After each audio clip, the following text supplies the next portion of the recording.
À l'heure où la séparation se creuse entre l'Afrique et l'oligarchie occidentale, aide humanitaire coupée, ambassade brûlée ou fermée, compagnie aérienne fermée, rues, boulevards, avenues, places changeant de nom au profit de ceux des héros africains, langue ancestrale africaine redevenant langue nationale et bientôt la dominance de l'influence francophone menacée par la sortie du pays le plus influent de sa liste, j'ai nommé la RD Congo, c'est autant de péripéties et situations rocambolesques qui laissent présager tout sauf un avenir glorieux entre les deux anciens amants, l'Afrique et l'Occident. Un couple à la relation toxique et narcissique où le dominant est forcé de tirer sa révérence en sortant par la petite porte. On peut alors se dire que le divorce est consommé, que le climat est tendu, chacun reprend ses biens et dans cette longue liste de biens, il y a aussi les artefacts africains. Qu'en est-il de la fameuse restitution des œuvres d'art africains, tant promis et annoncé depuis le dernier rapport Sarr-Savoy de 2018? C'est ce que nous allons voir dans cette vidéo. Toleka. Telema, Congo, Katiopa.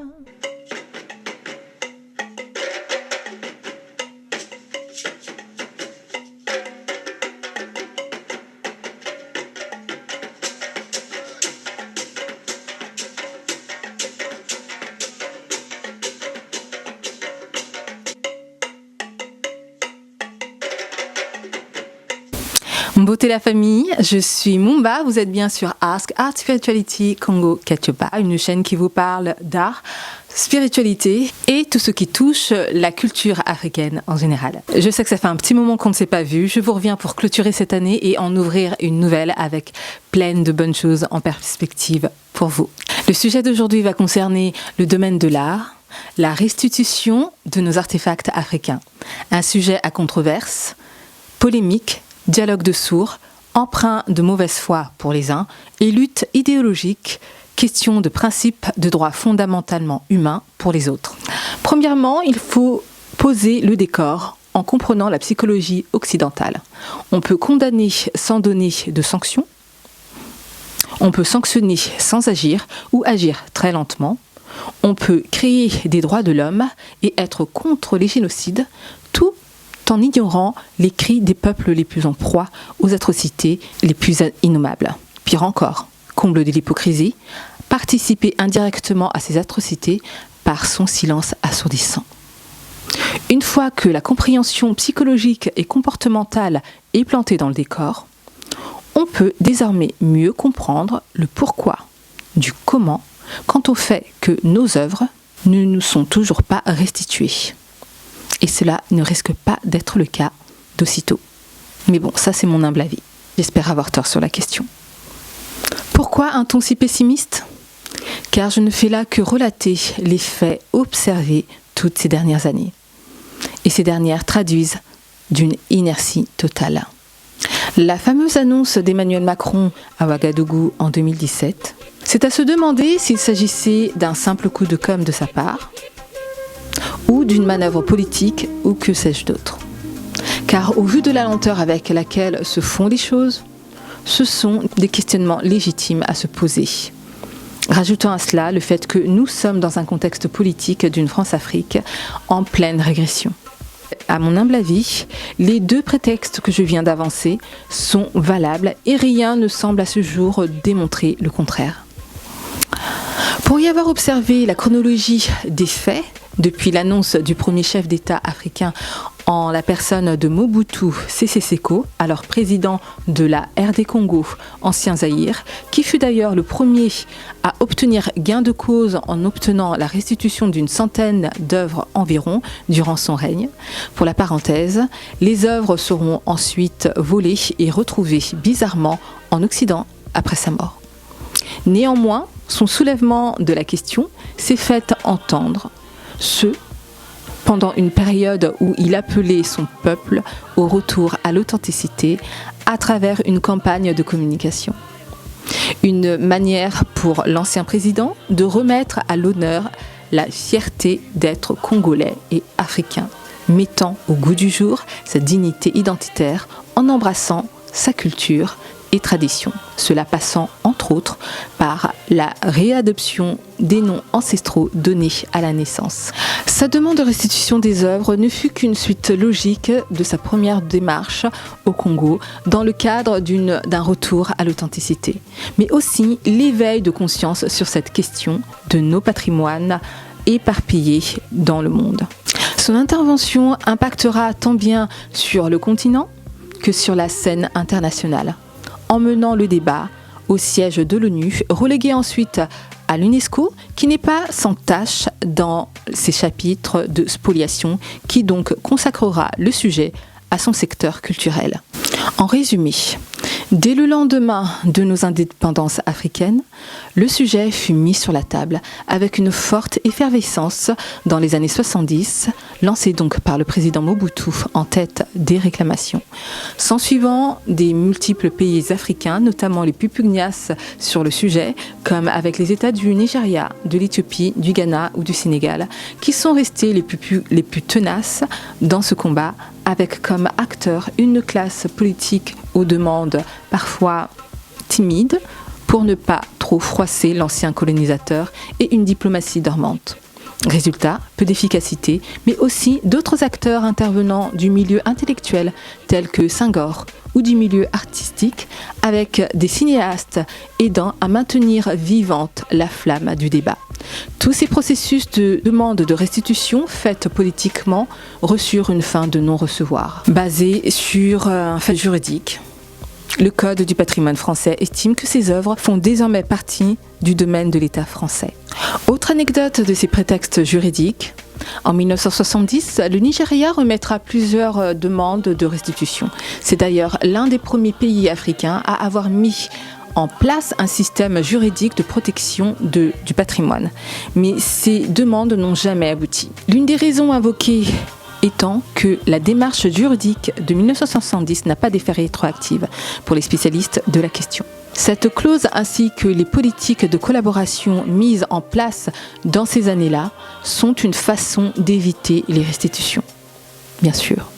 L'annonce du président français en 2017 ne fut que remettre au goût du jour un sujet époussiéré, mais lancé donc depuis l'époque de nos indépendances africaines, donc depuis près de 75 ans.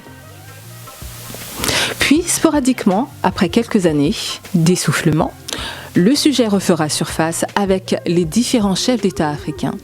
Mais en 2021, c'est le Bénin de Patrice Talon, après tous les gouvernements successifs, qui obtiendra gain de cause après beaucoup d'insistance depuis l'annonce faite de Macron à Ouagadougou en 2017, en annonçant le retour du patrimoine africain sur son sol.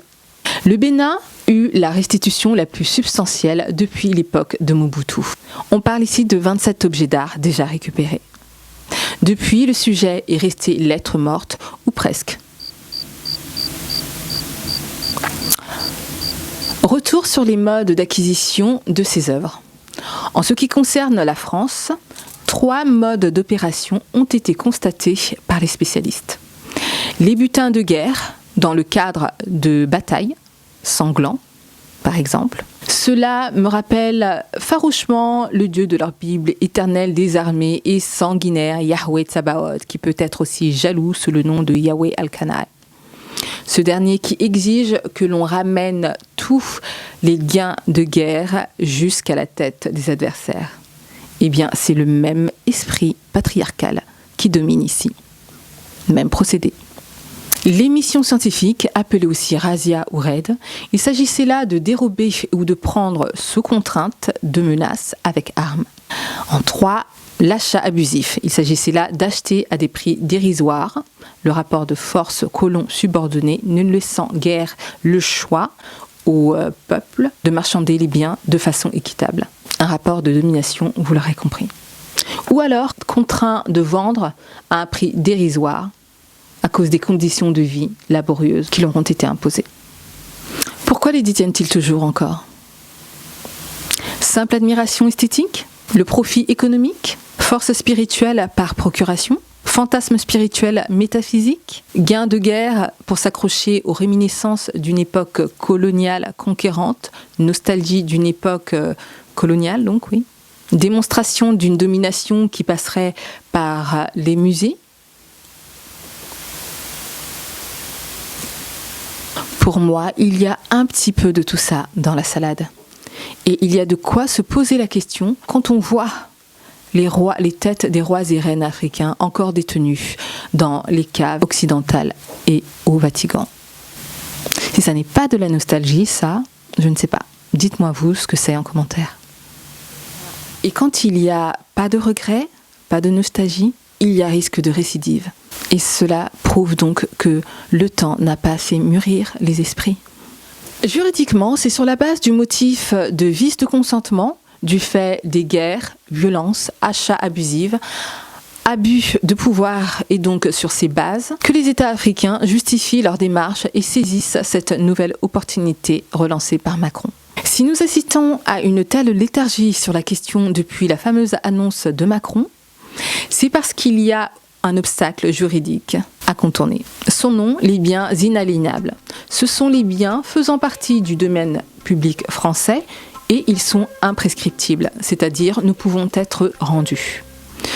Une modification juridique a donc été faite en 2020, une dérogation permettant en attendant le retour des œuvres dont il y a preuve de biens mal acquis. Un outil juridique temporaire est depuis mis en place pour des prêts à long terme en attendant la promulgation d'une loi effective pour une restitution définitive. Il y a tout de même du progrès comparé au temps du président Mobutu où il lui avait été imposé de renoncer à l'appellation restitution car qui dit restitution dit admettre que les biens ont été mal acquis. C'est ainsi qu'entre 1976 et 81, il se vit offrir, terme employé par la Belgique, ses propres biens. On nage en plein délire. Plus récemment, le 10 janvier 2022, le Sénat a mis en place un cadre juridique afin de garantir que les demandes de restitution soient traitées à l'avenir avec des scientifiques de manière impartiale et transparente.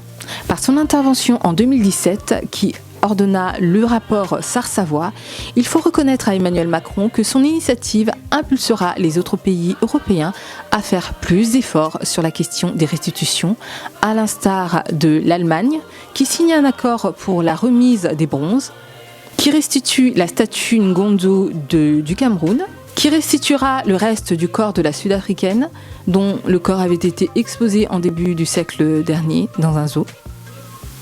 La Belgique qui restituera le masque Yaka et la dent de Patrice Emery Lumumba au Congo.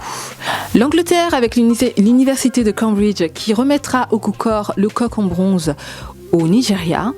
La France qui restituera au Sénégal en 2019 le sabre provenant du trésor d'El Hadja Omar, une figure de la lutte anticoloniale. S'ensuivant de la couronne de la reine Rana Valona III au Madagascar en 2020. Qui restituera 27 œuvres du Bénin remis en 2021, aujourd'hui exposées au Palais de la Marina à Cotonou.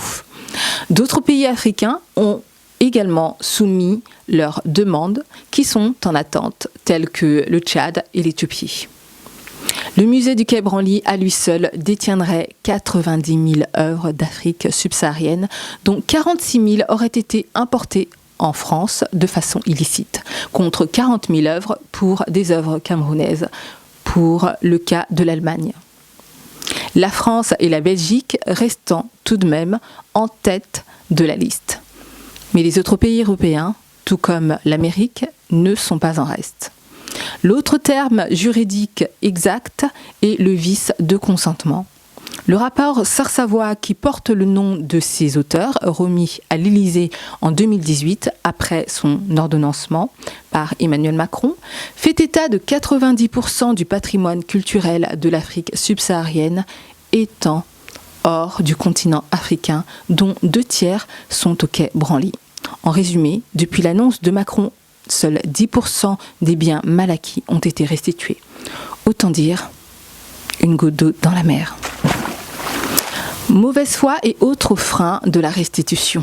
On peut aussi constater qu'à chaque fois qu'il y a une restitution, qui au prime abord laisse transparaître un acte tout à fait innocent, bienveillant, dénuée d'intérêt de la part des remettants, mais en observant de plus près à la louche les contextes et timings dans lesquels ces derniers ont été faits, on remarquera que bien souvent, soit sur les plans politiques, social, voire même historique, un événement s'est passé ou est sur le point de se passer entre les deux pays concernés. Et ces événements sont connus publiquement, dans la majorité des cas, soit prennent place dans le plus grand des secrets diplomatiques. Cela me fait penser un petit peu que c'est à l'image des remises des otages, comme on peut le constater parfois entre deux pays en guerre, un peu comme en ce moment, entre les deux pays qu'on ne peut pas citer qui sont en guerre. Cela nous laisse donc comprendre que ces retours de patrimoine sont une monnaie d'échange diplomatique. Donc rien de sincère là-dedans. Tout est par intérêt. Vous comprenez un petit peu mieux mon pessimisme du début de la vidéo ? Un frein dont on ne parlera pas sur les plateaux de télévision, mais qui, à mon sens, est tout aussi important, voire plus important que tout le reste, l'aspect métaphysique de ces œuvres, mais aussi parasiter l'éveil de conscience, donc éveil spirituel d'une jeunesse africaine en quête de ses racines et ses valeurs. Et ça ne fait pas le jeu du système impérialiste établi. Une liste d'autres freins que vous entendrez autour du sujet, on commence à comprendre, à connaître la chanson maintenant, que ce sont des biens inaliénables, donc ça on le sait, donc ils appartiennent au patrimoine public français. Comble de l'ironie quand on considère qu'il s'agit de biens mal acquis. Manque d'infrastructures adéquates pour la conservation des œuvres, les Africains n'ont pas de musée. Il y a désormais assez de dispositifs d'accueil de ces œuvres aux normes occidentales et bien souvent dans des établissements qui n'ont rien à envier aux musées occidentaux, à l'instar du centre Tchibou en Nouvelle-Calédonie. D'autres emménagements ont depuis vu le jour, tels qu'au Ghana, au Nigeria, au Bénin, avec la Marina, au Gabon, avec le musée des arts traditions, au Congo, en Tanzanie, en Afrique du Sud, en Éthiopie, et d'autres établissements à venir en cours de projet. Donc pour cet argument, il faudra repasser. Ok ? Les Africains ne s'intéressent pas à l'art. Ce n'est pas parce que certains cas le disent qu'il faut en faire une généralité. Seront-elles bien entretenues ? Les Africains ne sauraient pas comment s'en occuper ? Je crois qu'il y a erreur sur l'époque. Perte financière. Je crois qu'après plus d'un siècle d'exploitation de nos biens, c'est un prétexte indécent. À qui les restituer ? Les familles, les chefferies ? Il y aurait une crainte de confondre les ethnies. Et oui, c'est ce qui arrive quand on met des murs et frontières et des visas entre un même peuple.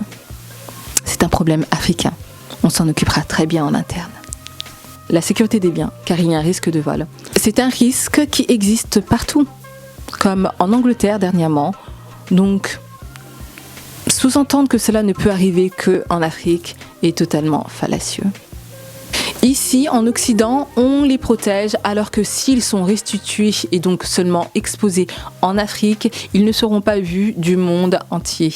Je pense que le monde entier a bénéficié plus d'un siècle pour en profiter et rien ne l'empêche encore de venir les redécouvrir dans son contexte original en Afrique. Proposition d'échange, voire pire, comble de l'ironie, proposition de prêt de notre propre patrimoine. No comment. Vous connaissez mon avis sur la question. Cette histoire de restitution est la porte ouverte à tous les autres pays européens et autres qui ont des biens spoliés par la France, d'en réclamer la restitution.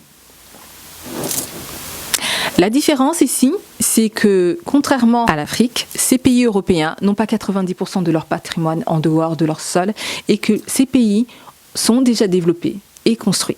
Contrairement à une Afrique qui s'est faite coloniser à tous les niveaux. Bref, que des excuses qui sont des façons de justifier des spoliations. L'hôpital qui se fout de la charité. Une chose est sûre, c'est que Emmanuel Macron ne s'est pas fait que des amis en mettant ce sujet sur la table. En effet, les collectionneurs privés qui ne voient pas d'un bon œil tout ce grabuge médiatique et patouillage législatif se sentent directement menacés par les conséquences qu'entraînerait une telle prise d'initiative de la part de l'État français.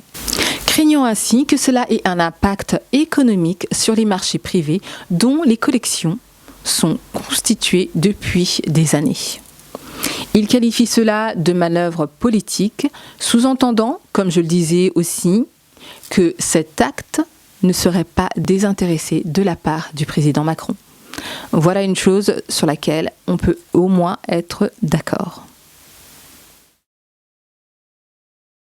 Conclusion. L'âme d'un peuple, en l'occurrence africain, a été spoliée, pillée, confisquée. Comme l'a dit l'auteur Senghor, la culture est le fondement et le but du développement. En d'autres termes, on ne peut savoir où l'on va si l'on ne sait d'où l'on vient. Vous comprenez ici l'enjeu capital de ces artefacts et pourquoi les ancêtres m'ont mis à cœur d'en faire un des buts de cette chaîne ? L'art de nos ancêtres est cet outil puissant qui nous permet de faire ce travail d'identification et reconnexion à notre vraie nature d'homme mélanoderme, afin que nous puissions savoir où aller et nous réapproprier nos us et coutumes. Malheureusement, nos sociétés africaines sont privées de ces pièces remémorant leur culture, histoire et mémoire. Le but derrière cette avidité de nous déposséder de nos langues et biens ancestraux, c'est d'effacer de nos mémoires qui nous sommes, afin que nous puissions nous reconstruire, oublier qui nous sommes, afin de devenir plus dociles au modelage qu'ils veulent faire de nous. Et cela passe par l'arrachage des biens ancestraux et officialisation des langues étrangères dans les pays africains, entre autres. Nous donner une nouvelle langue à parler, nous rhabiller, nous civiliser, comme si nous ne l'étions pas déjà, à notre manière, à l'instar de ce qui fut le cas au Congo, entre les éduqués et les autochtones. Changer notre médecine, mettre des frontières et visas entre nous, nous dire que telle tribu est mieux que telle autre tribu. Du coup, ce poison que l'on appelle tribalisme, une arme redoutable du colonialisme qui sévit encore dans le continent et sa diaspora jusqu'à aujourd'hui. Comprenons que tout cela sont des manœuvres et outils du colonialisme pour nous diviser, nous déposséder de notre essence, nous faire oublier qui nous sommes réellement. Oublie qui tu es, afin que je puisse plus facilement t'assujettir à mes volontés, donc te dominer et me moquer de toi au passage, parce que tu parleras souvent mal ma langue ou avec un accent. L'une des autres raisons de l'importance de ces restitutions, je cite ici Feldwin Sarr, cela permettrait à une jeunesse de se réapproprier son patrimoine avec ses problématiques contemporaines afin de renouer le fil d'une histoire occulte et qui profite de la puissance du germinancement et d'ensemencement qui existe dans le patrimoine. À travers mes recherches sur le sujet, j'ai découvert ou redécouvert des militants qui ont captivé mon attention. J'en retiendrai 3 qui m'ont profondément touchée par la force de leur esprit combattant concernant ce sujet, opérant à des manières tout à fait différentes selon la nature profonde qui les caractérise, ce qui est une bonne chose car je pense qu'il est important d'aborder ce sujet sous différents médiums, différents moyens de communication, littérature, art, l'art en général, le militantisme, des armes de communication différentes mais tout aussi efficaces et impactantes les unes que les autres. Le premier dont je parle ici est l'activiste Wamazulu, qu'on ne présente plus et qu'on salue au passage pour son engagement indiscutable et sa pugnacité et qui, à plusieurs reprises, a fait trembler les murs du Quai Branly. Puis une autre activiste à sa manière, Françoise Vergès, touchante par sa profondeur et manière d'aborder la problématique en toute sagesse, en proposant au passage des idées innovatrices de sortie de cette impasse et réhabilitation des œuvres dans leur contexte africain. Et pour finir, celle qui m'a tiré les larmes, car son être et son travail regorgent d'authenticité, d'imaginaire, mais en même temps si réaliste, j'ai nommé Mati Diop, jeune cinéaste qui a réalisé un film nommé Dahomey, l'art du retour.